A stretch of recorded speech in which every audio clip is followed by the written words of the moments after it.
Hello, my algebra kiddos. Today we are in section 1.3, talking about exponents and roots.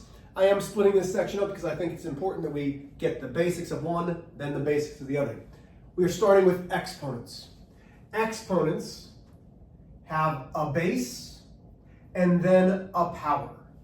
So this is the base, this is the power, or the exponent. So it could look something like x to the power of 5 or x to the 5th power. What this means, this is exponential form. So all of this, including this, is called exponential form, where you have a base with a power. But what does x to the 5th truly mean? It means that I have x multiplying by itself 5 times. So if I have 3 to the 4th, that is an exponential form. That means 3 multiplied by 3, multiplied by 3, multiplied by 3. Exponential form. 3 times 3 is 9, times 3 is 27, times 3 is 81. This is simplified. Exponential form, simplified. Okay? Sometimes I'm going to ask you to leave it in exponential form. Sometimes I'm going to ask you to leave it like this. Now, there's a couple other types that we need to know. Here's an example. This is x to the 2nd power or x squared. The only other really special one that we have is to the 3rd power.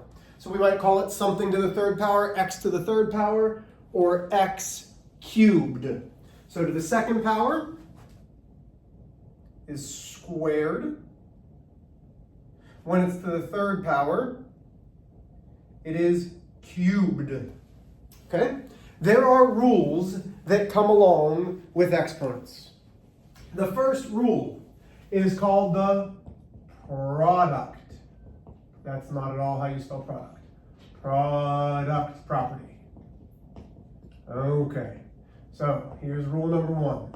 The product property says that if I have x to the a multiplied by x to the b, I can, if I have the same bases, I can keep the base and add the exponents. So what would this look like? Well, let's get a little bit tricky, because I think y'all are very smart and capable young men and women. So let's say I have 3 to the 3rd times 2 to the 4th times 3 to the 9th times 2 to the 7th. First things first, find like bases. I have the 3 and I have the 3. I keep the base. And I can say, okay, well, what are the exponents? The exponents are 3 and 9. So I have 3 to the 3 plus 9. I have a 2, I have a 2. And then I have a 2 with a 4 plus 7. So what does that give me? Well, that gives me 3 to the 12th multiplied by 2 to the 11th. That's an exponential form. When you are multiplying like bases, you may add the exponents. Then we get to the quotient property.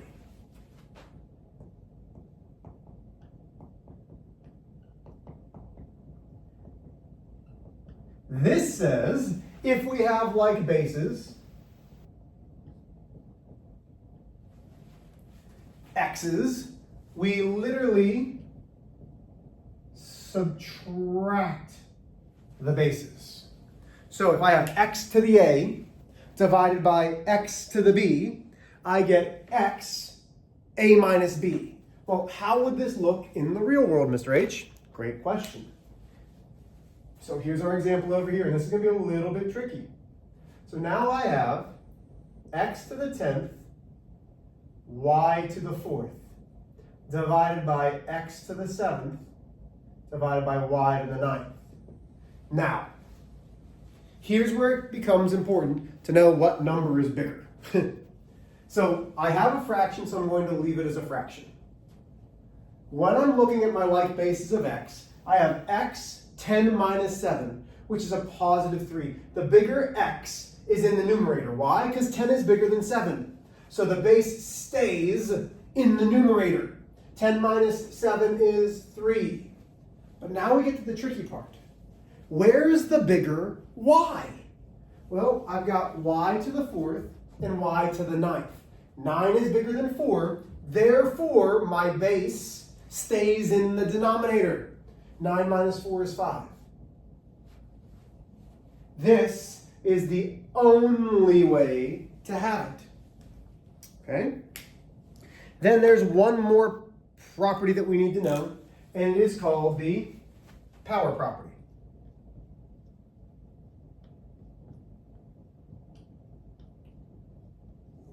And this says, if I have x to the a power, so x to the a power raised to the b power, I am going to take that base and leave it and multiply the a and the b. So once again, what would this look like? Well, let's start off easy. And I want a different color here. I want green. I only have red, green, and black, y'all. So I've got x to the 9th, all raised to the 3rd. Well, I'm going to take this 3 and multiply it only to the exponent, which is the 9, which gives me x to the 27th. Okay? Now, there's a very important thing that needs to happen here. Let's say I've got something like this. X to the, let's go x, y to the 3rd, all raised to the 2nd. My question to you is, what is the exponent? What is the power with x? And you might look at me and say, Mr. H, there is none. And I'm going to say, well, you're right, it's not shown, but there absolutely is an exponent. Every number, every variable has an exponent. And if it's not shown, it is automatically 1. Because anything to the first power is that number or that letter. So now I can take that power that's on the outside and multiply it to the 1 and multiply it to the power of 3. So 1 times 2 is 2, x to the 2nd. Y stays. 2 times 3 is 6. And that gives me x to the 2nd, y to the 6th. It is extremely important to know that every term has an exponent. Now, with that being said, there's also a 0 power. This will work for anything other than 0 itself. So a 0 power.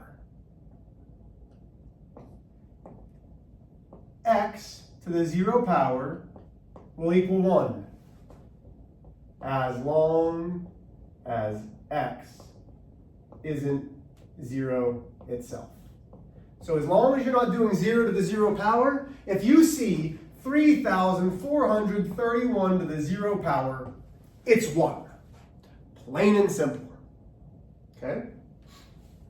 Last but not least, we can have negative exponents.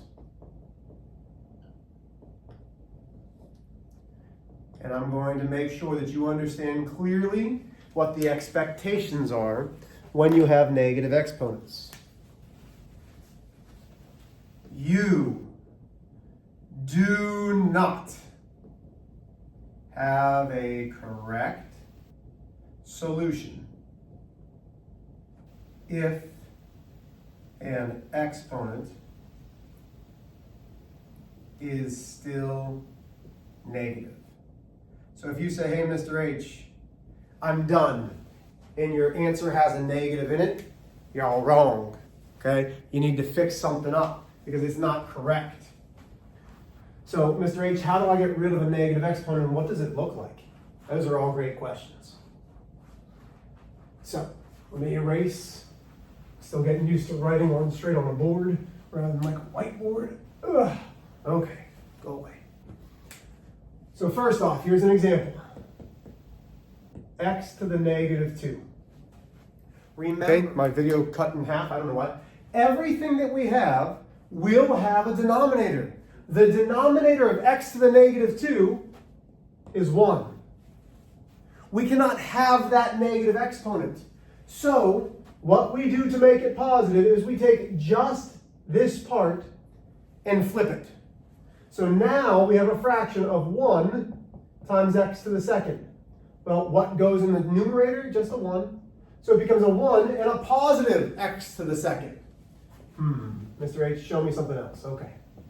What about 3 to the negative 2 divided by 4 to the third? Okay, well, Mr. H, this is tough, but explain it to me. Absolutely. So, this is the only negative. This guy stays, he's positive. That exponent stays. This one has a negative exponent, so it goes to the denominator and becomes positive. Well, that's gone from the numerator, so what stays? A 1. Mr. H, you're still confusing me. Show me another. Absolutely. So now let's say I've got x to the negative, let's go x to the 4th, y to the negative 2. This time, Mr. H, it's in the denominator. My negative's in the denominator. You're right. Is x to the 4th negative? Nope, so it stays where it's at. Y to the negative 2, though, needs to leave the denominator and go to the numerator and become positive. What's left in the denominator, since there's nothing there, is a division by 1. But anything divided by 1 is just what's left over. So when we have negative exponents, we take it from the numerator and either put it in the denominator and make it positive, or take it from the denominator and make it in the numerator to make it positive. If you have questions on this, because my guess is you will, we will work them through during class. Love you, kiddos.